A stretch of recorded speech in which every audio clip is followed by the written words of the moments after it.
اعوذ باللہ من الشیطان الرجیم، بسم اللہ الرحمن الرحیم۔ الف لام میم، اس کو ایسے ہی پڑھنا ہوتا ہے، الف لام میم نہیں ہے، یہ وہ اردو میں ہے، عربی میں ایسے ہی پڑھنا ہوگا، 3 سے 5 الف تک کھینچنا ہوگا، لام کو بھی اور میم کو بھی، اور لام اور میم چونکہ اس کا جنکشن ہے تو میم کے اوپر تشدید بھی ہے، غنہ بھی ہو رہا ہوگا اس اعتبار سے کہ میم کی آواز۔ تو یہ حروف مقطعات ہیں، اس کے اوپر بڑے لوگوں نے تب آزمائی کی ہے، بڑی کوششیں کی ہیں، سنیوں میں بھی شیعہ کے اندر بھی۔ ہمارے قریبی دوست ہیں، شیعہ عالم دین ہیں، ثاقب اکبر صاحب، جو ملی یکجہتی کونسل کے سیکٹری بھی ہیں، انہوں نے ایک پوری کتاب لکھی ہے حروف مقطعات کے اوپر۔ انہوں نے سارے اقوال جو اہل سنت کے ہاں بھی تھے، اہل تشیع کے ہاں بھی تھے، ان سب کے سب اقوال کو جمع کیا ہے۔ الٹیمیٹلی رزلٹ یہ ہے کہ یہ اللہ اور اس کے نبی علیہ السلام کے درمیان جو ہے کوڈ ورڈز ہیں، اور کچھ الفاظ کو تو ہم قرآن حکیم کی روح سے ان کا مطلب بھی جان سکتے ہیں، اور عربی میں اس وقت عربی لنگوسٹک کے اندر مستعمل تھا اس طرح کے کوڈ ورڈز یوز کرنا، تو اس لیے کبھی بھی مشرکین عرب نے اس کے اوپر اعتراض نہیں کیا کہ یہ اس کا مطلب بتایا جائے ہمیں، کیونکہ ان کے بھی کوڈ ورڈز چلتے تھے، کچھ کا بتا بھی دیا گیا، جس طرح کہ جو سورہ نون ہے، سورۃ القلم بھی جسے کہتے ہیں، پارہ نمبر 29 میں، تو اس میں صاحب الحوت کا ذکر آیا، یعنی مچھلی والے، کون؟ سیدنا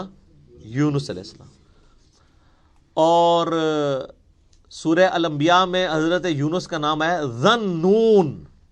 نون والا، جیسے ہم کہتے ہیں نا ذل جلال یا ذل جلال،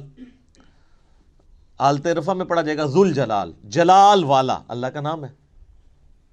تو وہاں پہ ذن نون، نون والا، تو نون والا کون؟ وہ سورہ القلم میں، اس میں آغاز ہی کس سے ہوتا ہے؟ نون والقلم وما یسطرون،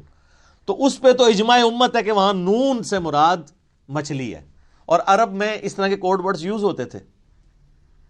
مثلا یہ جو توئیں ہیں نا، یہ سانپ کے لیے سمبل کے طور پہ استعمال ہوتا تھا، اس کی شکل بھی آلموسٹ دیکھ لینا، کوبرا سانپ اگر ایسے کھڑا ہو اور یوں اس کی دم ہو تو یہ سمبل استعمال ہوتا تھا عرب میں۔ اور آپ مزے کی بات دیکھیں کہ جتنی صورتوں میں حضرت موسیٰ علیہ السلام کے واقعات آئے ہیں نا، سورۃ القصص ہے، سورہ طٰہٰ ہے، طٰہٰ بھی توئیں سے سٹارٹ ہو رہی ہے، اسی طریقے سے سورۃ القصص، طٰ، سین، سب میں طٰ آپ کو نظر آئے گی، تو اس اعتبار سے کسی حد تک آئیڈیا، لیکن چونکہ یہ انٹرسٹ کی چیزیں ہیں، اس سے کوئی قرآن پاک کی تعلیمات میں فرق نہیں پڑتا۔ سورہ ال عمران کی آیت نمبر 7 ہے کہ محکمات ہیں اور متشابہات ہیں، محکمات جو ہیں وہ کتاب کی اصل ہے، ان کے اوپر توجہ دو،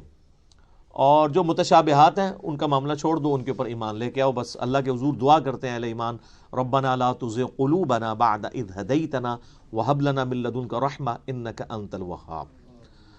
آمین۔ تو اسی طریقے سے یعنی بڑے بڑے لوگوں نے، یعنی اہل تشیع جو ہیں وہ ذاکرین، علماء نہیں یہ حرکت کرتے، ذاکرین